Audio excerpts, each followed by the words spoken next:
Terrible news from Birmingham, said Mr. Edgerton at Brooks. They have massacred the police, beat off the military, and sacked the town. News just arrived. I have known it these 2 hours, said a grey-headed gentleman, speaking without taking his eyes off the newspaper. There is a cabinet sitting now. Well, I always said so, said Mr. Edgerton. Our fellows ought to have put down that convention. It is deuced lucky, said Mr. Berners, that the bedchamber business is over, and we are all right. This affair in the midst of the Jamaica hitch would have been fatal to us. These Chartists evidently act upon a system, said Mr. Edgerton. You see, they were perfectly quiet till the national petition was presented and debated, and now, almost simultaneously with our refusing to consider their petition, we have news of this outbreak. I hope they will not spread, said the grey-headed gentleman. There are not troops enough in the country if there be anything like a general movement. I hear they have sent the guards down by a special train, and 100 more of the police. London is not over-garrisoned. They are always ready for a riot at Birmingham, said a Warwickshire peer. Trade is very bad there and they suffer a good deal. But I should think it would not go farther. I am told, said the grey-headed gentleman, that business is getting slack in all the districts. It might be better, said Mr. Edgerton, but they have got work. Here several gentlemen entered, inquiring whether the evening papers were in and what was the news from Birmingham. I am told, said one of them, that the police were regularly smashed. Is it true that the military were really beat off? Quite untrue. The fact is there were no proper preparations, the town was taken by surprise, the magistrates lost their heads, the people were masters of the place, and when the police did act, they were met by a triumphant populace, who 2 hours before would have fled before them. They say they have burnt down above 40 houses. It is a bad thing, this beating the police, said the grey-headed gentleman. But what is the present state of affairs? Inquired Mr. Berners. Are the rioters put down? Not in the least, said Mr. Edgerton, as I hear. They are encamped in the Bull Ring amid smoking ruins, and breathe nothing but havoc. Well, I voted for taking the national petition into consideration, said Mr. Berners. It could do us no harm, and would have kept things quiet.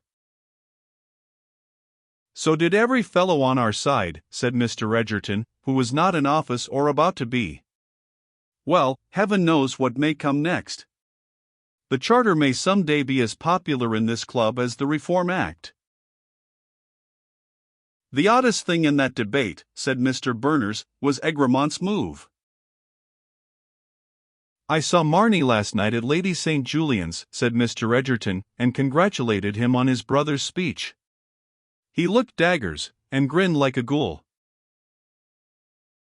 It was a very remarkable speech, that of Egremont, said the grey-headed gentleman. I wonder what he wants. I think he must be going to turn radical, said the Warwickshire peer. Why, the whole speech was against radicalism, said Mr. Edgerton. Ah, then he is going to turn Whig, I suppose. He is ultra-anti-Whig, said Edgerton. Then what the deuce is he? Said Mr. Berners. Not a conservative certainly, for Lady St. Julian's does nothing but abuse him. I suppose he is crotchety, suggested the Warwickshire noble. That speech of Egremont was the most really democratic speech that I ever read, said the grey-headed gentleman. How was it listened to? Oh, capitally, said Mr. Edgerton. He has very seldom spoken before and always slightly though well. He was listened to with mute attention, never was a better house. I should say made a great impression, though no one knew exactly what he was after. What does he mean by obtaining the results of the Charter without the intervention of its machinery? Inquired Lord Lorraine, a mild, middle-aged, lounging, languid man, who passed his life in crossing from Brooks to Boodles and from Boodles to Brooks, and testing the comparative intelligence of these two celebrated bodies, himself gifted with no ordinary abilities, cultivated with no ordinary care, but the victim of sauntering, his Sultana Queen, as it was, according to Lord Halifax, of the second Charles Stuart.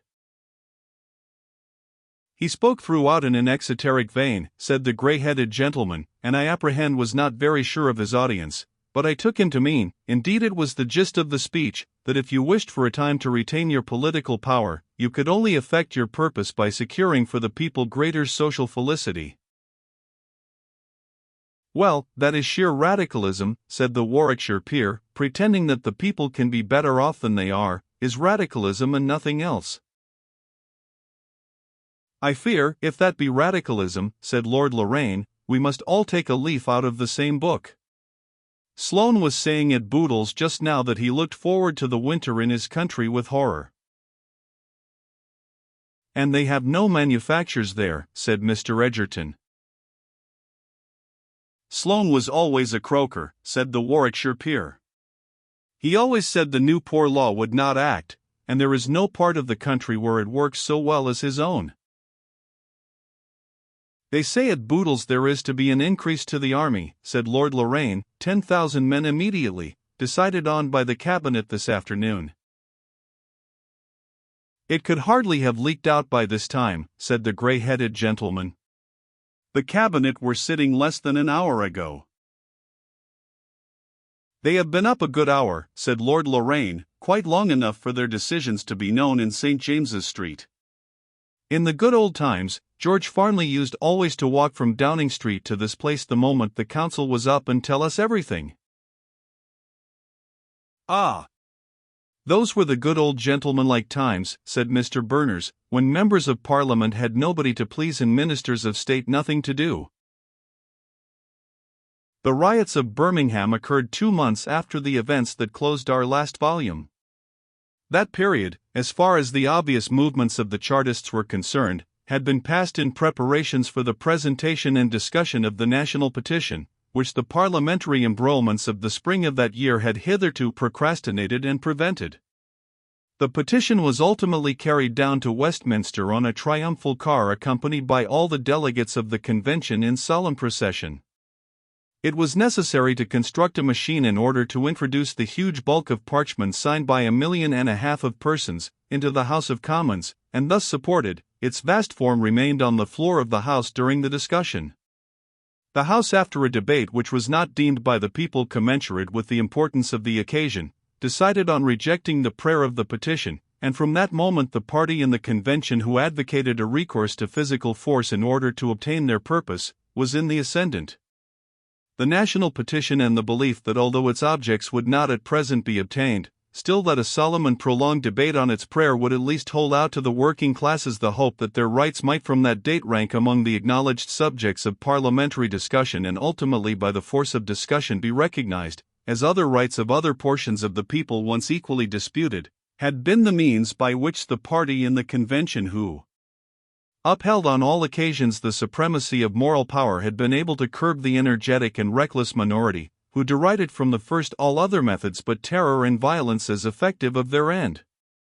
The hopes of all, the vanity of many, were frustrated and shocked by finding that the exertions and expenditure of long months were not only fruitless, but had not even attracted as numerous an assembly or excited as much interest, as an ordinary party struggle on some petty point of factitious interest forgotten as soon as fought. The attention of the working classes was especially called by their leaders to the contrast between the interest occasioned by the endangered Constitution of Jamaica, a petty and exhausted colony, and the claims for the same constitutional rights by the working millions of England. In the first instance, not a member was absent from his place. Men were brought indeed from distant capitals to participate in the struggle and to decide it. The debate lasted for days, almost for weeks. Not a public man of light and leading in the country withheld the expression of his opinion. The fate of governments was involved in it. Cabinets were overthrown and reconstructed in the throes and tumult of the strife, and for the first time for a long period the sovereign personally interposed in public transactions with a significance of character, which made the working classes almost believe that the privileged had at last found a master, and the unfranchised regained their natural chief. The mean position which the Saxon multitude occupied is distinguished from the Jamaica planters sunk deep into their hearts. From that moment all hope of relief from the demonstration of a high moral conduct in the millions, and the exhibition of that well-regulated order of public life which would intimate their fitness for the possession and fulfillment of public rights, vanished. The party of violence, a small minority as is usually the case, but consisting of men of determined character, triumphed, and the outbreak at Birmingham was the first consequence of those reckless counsels that were destined in the course of the ensuing years to inflict on the working classes of this country so much suffering and disaster. It was about this time, a balmy morning of July, that Sybil, tempted by the soft sunshine, and a longing for the sight of flowers and turf and the spread of winding waters, went forth from her gloomy domicile to those beautiful gardens that bloom in that once melancholy region of marsh, celebrated in old days only for its Dutch canal and its Chinese bridge, and now not unworthy of the royal park that encloses them. Except here and there a pretty nursery maid with her interesting charge, some beautiful child with nodding plume, immense bow, and gorgeous sash, the gardens were vacant. Indeed, it was only at this early hour that Sybil found from experience that it was agreeable in London for a woman unaccompanied to venture abroad. There is no European city where our fair sisters are so little independent as in our metropolis, to our shame. Something of the renovating influence of a beautiful nature was needed by the daughter of Gerard. She was at this moment anxious and dispirited. The outbreak at Birmingham, the conviction that such proceedings must ultimately prove fatal to the cause to which she was devoted, the dark apprehension that her father was in some manner implicated in this movement, that had commenced with so much public disaster, and which menaced consequences still more awful, all these events, and fears, and sad forebodings, acted with immense influence on a temperament which, though gifted with even a sublime courage, was singularly sensitive. The quick and teeming imagination of Sybil conjured up 1,000 fears which were in some degree unfounded, in a great degree exaggerated, but this is the inevitable lot of the creative mind practicing on the inexperienced. The shock, too, had been sudden. The 2 months that had elapsed since she had parted, as she supposed forever, from Egremont, while they had not less abounded than the preceding time in that pleasing public excitement which her father's career, in her estimation alike useful, honorable, and distinguished, occasioned her, had been fruitful in some sources of satisfaction of a softer and more domestic character. The acquaintance of Hatton, of whom they saw a great deal, had very much contributed to the increased amenity of her life. He was a most agreeable, instructive, and obliging companion, who seemed peculiarly to possess the art of making life pleasant by the adroit management of unobtrusive resources. He lent Sybil books, and all that he recommended to her notice were of a kind that harmonized with her sentiment and taste. He furnished her from his library with splendid works of art, illustrative of those periods of our history and those choice and costly edifices which were associated with her fondest thought and fancy. He placed in her room the best periodical literature of the day, which for her was a new world. He furnished her with newspapers whose columns of discussion taught her that the opinions she had embraced were not unquestioned, as she had never seen a journal in her life before, except a stray number of the Mowbray Phalanx, or the metropolitan publication which was devoted to the cause of the National Convention, and reported her father's speeches, the effect of this reading on her. Intelligence was, to say the least, suggestive. Many a morning too when Gerard was disengaged, Hatton would propose that they should show Sybil something of the splendor or the rarities of the metropolis, its public buildings, museums, and galleries of art. Sybil, though uninstructed in painting, had that native taste which requires only observation to arrive at true results. She was much interested with all she saw and all that occurred, and her gratification was heightened by the society of an individual who not only sympathized with all she felt, but who, if she made an inquiry, was ever ready with an instructive reply. Hatton poured forth the taste and treasures of a well-stored and refined intelligence. And then too, always easy, bland, and considerate, and though with luxuries and conveniences at his command, to participate in which, under any other circumstances, might have been embarrassing to his companions, with so much tact, that either by an allusion to early days, happy days when he owed so much to Gerard's father, or some other mode equally felicitous, he contrived completely to maintain among them the spirit of social equality. In the evening, Hatton generally looked in when Gerard was at home, and on Sundays they were always together. Their common faith was a bond of union which led them to the same altar, and on that day Hatton had obtained their promise always to dine with him. He was careful to ascertain each holy day at what chapel the music was most exquisite, that the most passionate taste of Sybil might be gratified. Indeed, during this residence in London, the opportunity it afforded of making her acquainted with some of the great masters of the human voice was perhaps to Sybil a source of pleasure not the least important. For though it was not deemed consistent with the future discipline which she contemplated to enter a theatre, there were yet occasions which permitted her, under every advantage, to listen to the performance of the masterpieces of sacred melody. Alone, with Hatton and her father, she often poured forth those tones of celestial sweetness and ethereal power that had melted the soul of Egremont amid the ruins of Marney Abbey. More intimately acquainted with Sybil Gerard, Hatton had shrunk from the project that he had at first so crudely formed. There was something about her that awed, while it fascinated him. He did not relinquish his purpose, for it was a rule of his life never to do that, but he postponed the plans of its fulfillment. Hatton was not, what is commonly understood by the phrase, in love with Sybil, certainly not passionately in love with her. With all his daring and talents and fine taste, there was in Hatton such a vein of thorough good sense, that it was impossible for him to act or even to think anything that was ridiculous. He wished still to marry Sybil for the great object that we have stated. He had a mind quite equal to appreciate her admirable qualities, but sense enough to wish that she were a less dazzling creature, because then he would have a better chance of accomplishing his end. He perceived when he had had a due opportunity to study her character, that the cloister was the natural catastrophe impending over a woman who, with an exalted mind, great abilities, a fine and profound education and almost supernatural charms, found herself born and rooted in the ranks of a degraded population. All this Hatton understood. It was a conclusion he had gradually arrived at by a gradual process of induction and by a vigilant observation that in its study of character had rarely been deceived, and when one evening with an art that could not be suspected, he sounded Gerard on the future of his daughter, he found that the clear intellect and straightforward sagacity of the father had arrived at the same result. "She wishes," said Gerard, "to take the veil, and I only oppose it for a time, that she may have some knowledge of life and a clear conception of what she is about to do. I wish not that she should hereafter reproach her father. But, to my mind, Sybil is right. She cannot look to marriage. No man that she could marry would be worthy of her." During these 2 months, and especially during the last, Morley was rarely in London, though ever much with Gerard, and often with his daughter during his visits.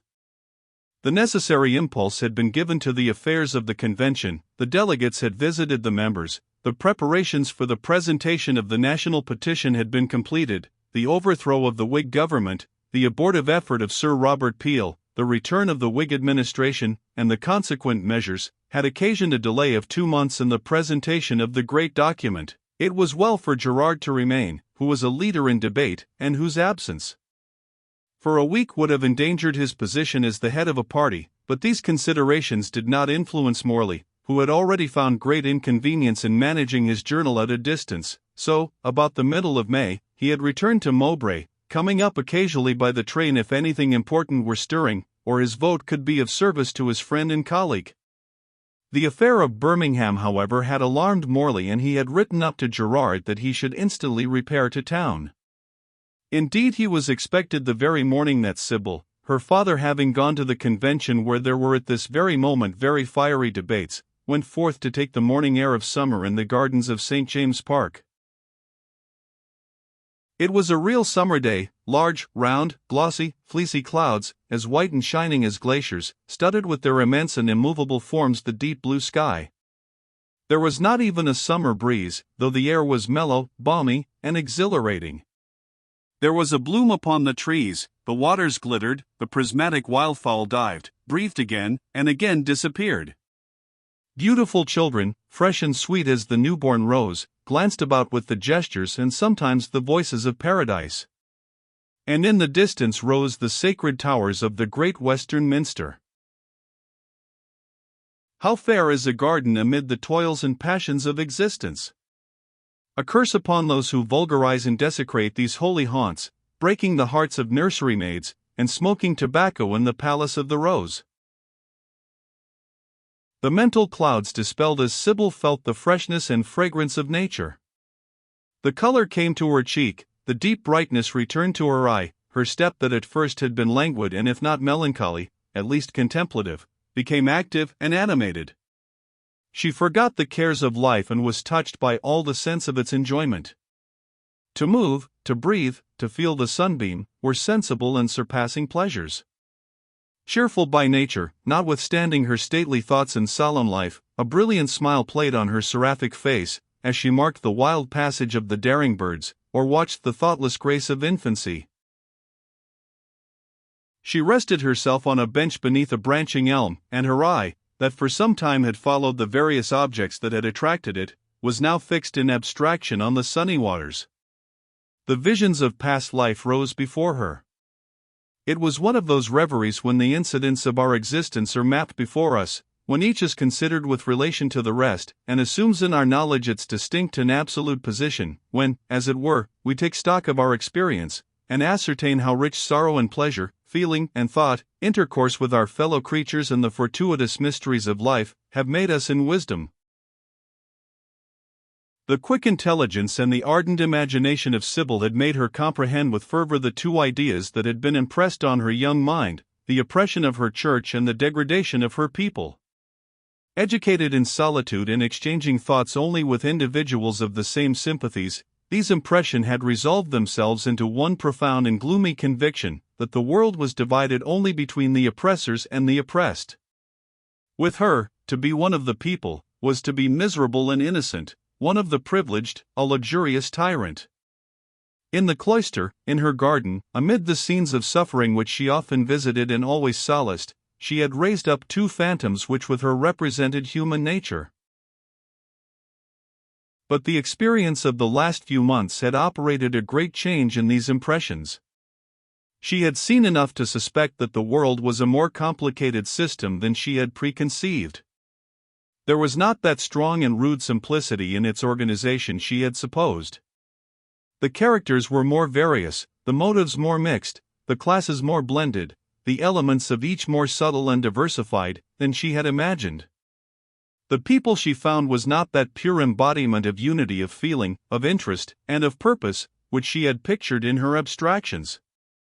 The people had enemies among the people, their own passions, which made them often sympathize, often combine, with the privileged. Her father, with all his virtues, all his abilities, singleness of purpose and simplicity of aim, encountered rivals in their own convention, and was beset by open or, still worse, secret foes. Sybil, whose mind had been nurtured with great thoughts, and with whom success or failure alike partook of the heroic, who had hoped for triumph, but who was prepared for sacrifice, found to her surprise that great thoughts have very little to do with the business of the world, that human affairs, even in an age of revolution, are the subject of compromise, and that the essence of compromise is littleness. She thought that the people, calm and collected, conscious at last of their strength and confident in their holy cause, had but to express their pure and noble convictions by the delegates of their choice, and that an antique and decrepit authority must bow before the irresistible influence of their moral power. These delegates of their choice turned out to be a plebeian senate of wild ambitions and sinister and selfish ends, while the decrepit authority that she had been taught existed only by the sufferance of the millions was compact and organized, with every element of physical power at its command, and supported by the interests, the sympathies, the honest convictions, and the strong prejudices of classes influential not merely from their wealth but even by their numbers. Nor could she resist the belief that the feeling of the rich towards the poor was not that sentiment of unmingled hate and scorn which she associated with Norman conquerors and feudal laws. She would ascribe rather the want of sympathy that unquestionably exists between wealth and work in England, to mutual ignorance between the classes which possess these two great elements of national prosperity, and though the source of that ignorance was to be sought in antecedent circumstances of violence and oppression, the consequences perhaps had outlived the causes, as customs survive opinions. Sybil looked towards Westminster, to those proud and passionate halls where assembles the Parliament of England, that rapacious, violent, and haughty body, that had brought kings and prelates to the block, spoiled churches and then seized the sacred manors for their personal prey, invested their own possessions with infinite privileges, and then mortgaged for their state and empire the labor of countless generations. Could the voice of solace sound from such a quarter? Sybil unfolded a journal which she had brought, not now to be read for the first time, but now for the first time to be read alone, undisturbed, in a scene of softness and serenity. It contained a report of the debate in the House of Commons on the presentation of the national petition, that important document which had been the means of drawing forth Sybil from her solitude, and of teaching her something of that world of which she had often pondered, and yet which she had so inaccurately preconceived. Yes. There was one voice that had sounded in that proud Parliament, that free from the slang of faction, had dared to express immortal truths, the voice of a noble, who without being a demagogue, had upheld the popular cause, had pronounced his conviction that the rights of labor were as sacred as those of property, that if a difference were to be established, the interests of the living wealth ought to be preferred, who had declared that the social happiness of the millions should be the first object of a statesman, and that if that were not achieved, thrones and dominions, the pomp and power of courts and empires, were alike worthless. With a heart not without emotion, with a kindling cheek, and eyes suffused with tears, Sybil read the speech of Egremont. She ceased, still holding the paper with one hand, she laid on it the other with tenderness, and looked up to breathe as it were for relief. Before her stood the orator himself.